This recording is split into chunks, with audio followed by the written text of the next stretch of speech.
As families mourn, they're demanding answers about how police responded to the shooting.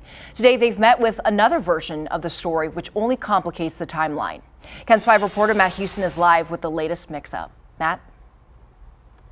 Sharon, 7 days since that shooting, and it seems we have gotten 7 different stories or explanations for what really happened at Robb Elementary. Tonight, another significant revision and a new barrier that may hinder investigators trying to get an answer for you. We've got him going into these rooms. State investigators said Friday a teacher propped open Robb Elementary's rear door just a minute before the shooter crashed in a nearby ditch. An attorney tells the Express News that teacher was getting food from her car when she saw the wreck and ran back inside to call 911. Today, DPS is correcting this account of what happened next. The teacher runs to the room 132 to retrieve a phone, and that same teacher walks back to the exit door, and door remains propped open. Troopers now confirm the teacher did shut the door behind her.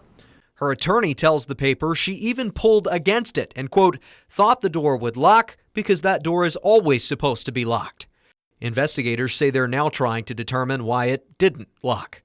Today's revision is the latest in a string of corrections which have frustrated local and state officials. I was misled.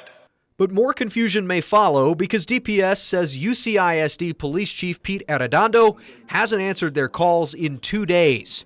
In fact, they say he hasn't conducted a single follow-up interview since he initially told them what happened. DPS head Steve McCraw blamed Arredondo as the commander in charge for waiting to barge into the classroom and kill the shooter, even as children begged 911 dispatchers for help.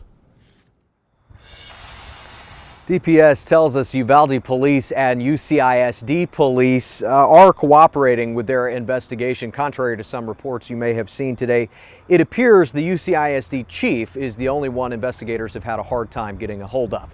Live on the Northwest Side, I'm Matt Houston, KENS 5.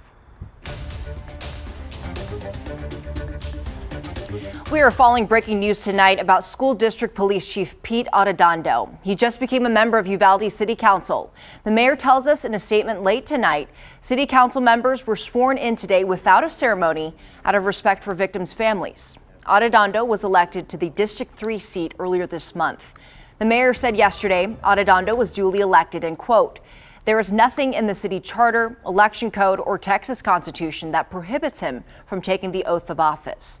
The mayor also told us yesterday tonight's special city council meeting would not happen as scheduled.